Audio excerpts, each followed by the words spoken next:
Pakistan बिलाखिर FATF की grey list से निकलने के रास्ते पर गामजन हो चुका है। गुज़श्ता रोज़ बर्लिन में FATF के प्लेनरी सेशन में पाकिस्तान को दिए गए अहदाफ का जायजा लिया गया। FATF के एलामिया के मुताबिक पाकिस्तान ने कामयाबी से और मुकर्ररा वक्त से पहले 34 निकात पर मुकम्मल अमल दरामद करके जायजा टीम को मनी लॉन्ड्रिंग और टेरर फाइनेंसिंग की रोकथाम के लिए ठोस इकदाम किए। रवां बरस अक्टूबर में FATF की टीम पाकिस्तान का दौरा करेगी और सिफारिशात का जायजा लेकर पाकिस्तान के ग्रे लिस्ट से निकलने का हतमी ऐलान किया जाएगा। पाकिस्तान का FATF की ग्रे लिस्ट से निकलना मुल्क के लिए और एक आम पाकिस्तानी के लिए कितना सूदमंद साबित होगा, ये एक सवाल है।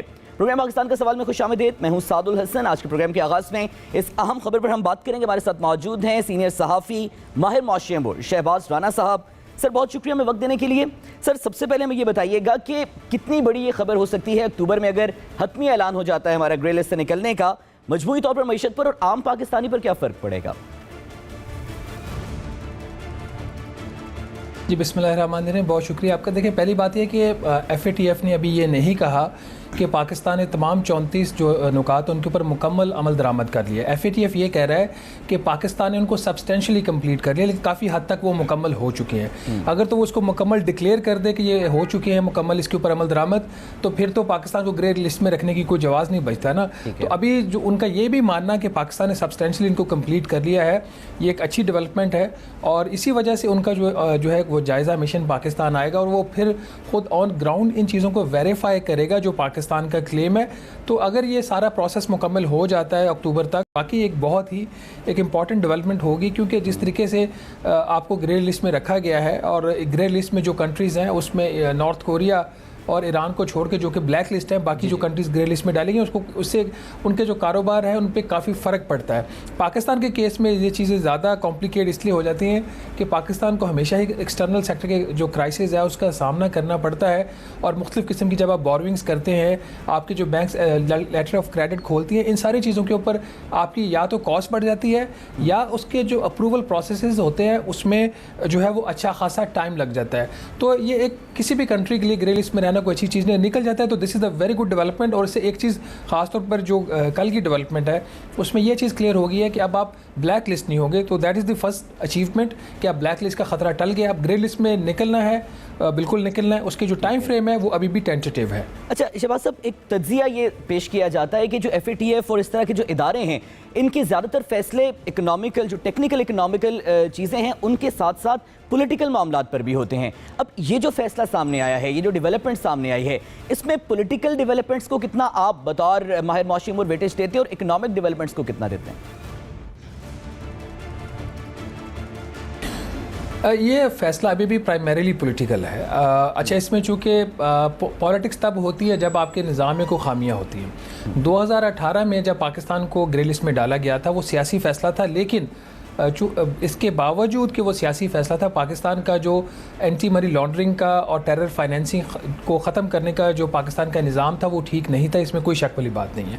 पहले 1.5 से 2 साल पाकिस्तानी जो रियासती अदारे हैं, हुकूमतें थी, उन्होंने इस चीज़ को रेजिस्ट किया चेंज करने को। तो ये लोग रेजिस्ट करते रहे, उन्होंने आपको टाइट रखा जो FATF है और उनके जो कंट्रीज़ हैं। सियासत का आप यहाँ से अंदाज़ा लगा लें कि जब 2018 में फरवरी 2018 में ये फैसला किया गया पाकिस्तान को ग्रे लिस्ट में डालने का, तो उसका जो एक प्रोसेस होता है, जैसे अभी पाकिस्तान को एग्जिट करना है तो एक प्रोसेस रन होगा, एक ऑन साइट विजिट होगा, उसके बाद पाकिस्तान को ग्रे लिस्ट से निकाला जाएगा। तो डालने का भी एक प्रोसेस होता है। जब डाला गया पाकिस्तान को तो वो जो प्रोसेस था उसको कंप्रोमाइज़ किया गया। म्यूचुअल एवेल्यूएशन एक रिपोर्ट बनाता है एशिया पैसिफिक ग्रुप, उस मुल्क की जिसको ग्रे लिस्ट में डालना होता है उसका एक एक्शन प्लान बनता है। तो MER की रिपोर्ट आने से पहले ही पाकिस्तान को ग्रे लिस्ट करने का फैसला किया गया। अभी भी टेक्निकली हमने काफ़ी ज़्यादा काम किया है। जो कुछ हमारे ऊपर दबाव था आलमी ताकतों की तरफ से और जो रीजनल ममालिक हैं उनकी तरफ से भी, कि कुछ अफराद जो टेररिस्ट ऑर्गेनाइजेशन एलिजिडली या वाकई टेररिस्ट ऑर्गेनाइजेशन वो जिनको हमारी नज़र में कुछ वो थे, वो जहादी नेटवर्क थे, दुनिया की नज़र में वो दहशतगर्द थे, तो उसके ऊपर पाकिस्तान को काफ़ी कंप्रोमाइज़ करना पड़ा। वो सारे कंप्रोमाइज़ करने के बाद ही ये जो प्रोसेस है ये फिर उस तरफ गया जहाँ पे FATF ने ये फैसला किया कि वो अपना एक जायज़ा मिशन पाकिस्तान भेजेगा। अच्छा शहबाज राना साहब, क्रेडिट टेकिंग अब कल से हम देख रहे हैं मुख्तलिफ कैंप्स में बहुत ज़्यादा हो रही है। अभिना रबानी खर साहबा ने भी वाज़ेह किया ये पाकिस्तान की जीत है और 4 साल से टीम इस पर काम कर रही थी। आप बतौर माहिर मौशिम किस टीम को ये क्रेडिट देते हैं? देखिए, जो सबसे पहली बात है कि अगर प्रॉब्लम था तो वो किस साइड से था।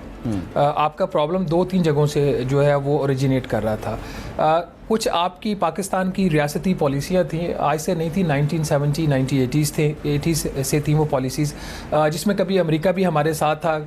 जो आज के दहशतगर्द है वो 1980 के जहादी थे। तो वो जो पॉलिसीज़ थी उनका एक बहुत बड़ा रोल था, और जहाँ से ये पॉलिसीज़ ओरिजिनेट होती हैं उनका भी फिर एक किरदार था। फिर इसी तरीके जो सूबाई हुकूमतें थी उनके भी वो भी बहुत बड़े स्टेक होल्डर्स थे, तो सूबाई हुकूमतों का भी इसमें किरदार था। फिर आ जाती है वफाकी हुकूमत। तो वफाकी हुकूमत के जो ज़िम्मे बहुत सारे काम थे, जैसे जो बैंकिंग सेक्टर है, आपका फाइनेंशियल सेक्टर है, आपका रियल एस्टेट सेक्टर है, और इस तरह की जो बाकी चीज़ें ये वफाकी हुकूमत की जिम्मेदारी है। तो पहले 1.5 से 2 साल तो पाकिस्तान को समझ नहीं आई, या समझ थी तो वो करना नहीं चाहते थे। तो फिर एवेंचुअली ये फैसला हुआ, जो कोऑर्डिनेशन एक कमेटी बनी थी जिसके सरबराह तो हमाद अज़हर साहब थे सिविलियन साइड से, लेकिन मिलिट्री साइड से इसको जो DG उनके directorate general of military operation है वो इनको देख रहे थे। तो ये कॉम्बिनेशन ऑफ एफर्ट्स था from the military and civil side. आप किसी एक इदारे को या एक शख्स को इसका क्रेडिट नहीं दे सकते। हमने जो पिछले रियासती पॉलिसियों की वजह से हमारे जो पिछले कुछ 40 साल के जो काम थे उसको रेक्टिफाई भी फिर जिसने उसमें जो खराबियाँ पैदा की थी, या आपकी एज अ पॉलिसी थी रियासत की, हर रियासत की अपनी पॉलिसी होती है, तो उसी तरीके से फिर उसका रोल था इसके अंदर। जब ये बताइएगा कि ये जो डेवलपमेंट अब FATF में सामने आई है, ये पाकिस्तान के IMF प्रोग्राम के साथ रीनेगोशिएट या नेगोशिएशंस में कितनी कारगर साबित हो सकती है? जी, IMF के प्रोग्राम के लिए एक पॉजिटिव डेवलपमेंट है ये, क्योंकि FATF की ग्रे लिस्ट से निकलने की एक जो शर्त है वो IMF का जो प्रोग्राम उसके अंदर भी शामिल है। लेकिन इस शर्त के माने जाने से, एक तो खैर अभी तक पाकिस्तान ग्रे लिस्ट से निकला नहीं है, लेकिन उसकी तरफ जो सफ़र भी शुरू हो गया, ये भी बहुत पॉजिटिव डेवलपमेंट है। बट इसका ओवरऑल इम्पैक्ट पॉजिटिव तो है, लेकिन इसका मतलब ये नहीं है कि IMF के साथ जो हमारे बाकी मामला हैं वो हल हो जाएंगे। जो बाकी हमारे इशूज़ IMF के साथ चल रहे हैं वो अपनी जगह पर हैं। होपफुली फाइनेंस मिनिस्टर की उम्मीद तो है कि अगले को 72 घंटों में वो डील करना चाह रहे हैं। अल्लाह करे वो डील कर पाए। 72 घंटों में नहीं होती, हफ्ते में हो जाती है, तो उसके लिए और बहुत कुछ काम करना है। वो पता है आपको कि सैलरीड क्लास के टैक्सेस हैं, बाकी मामला है बिजली और गैस की कीमतें जो हैं। अच्छा शहबाज साहब, हुकूमत की जानिब से तो ये मौक़िफ़ अभी भी दोहराया जा रहा है कि जो सैलरी क्लास के वाले से रिलीफ दिया गया था वो रोल बैक नहीं किया जाएगा। अब आपकी भी स्टोरी थी कि डोनाल्ड ब्लूम के जरिए अमेरिका से भी रिक्वेस्ट की जा रही है कि IMF प्रोग्राम निगोशिएट हो और कुछ टर्म्स पर मनाया जाए। क्या डेवलपमेंट है अभी नेगोशिएशंस में? देखिए, एक बात होता है कि जो 47 अरब रुपए की रिलीफ थी ये वापस हो जाएगी। उसमें एक जो चीज़ अभी शायद वापस नहीं होगी, जो 6 लाख रुपए की इनकम टैक्स की एग्जम्पशन थी सालाना। अगर आपकी पहले माहाना आमदन अगर 50,000 रुपया, तो आप उस पे कोई टैक्स नहीं देते थे। चूँकि अब मुल्क में इतनी ज़्यादा महंगाई हो गई है, तो हुकूमत ने प्रपोज़ किया कि उसको 50,000 से बढ़ाकर 1 लाख रुपया कर दिया जाए।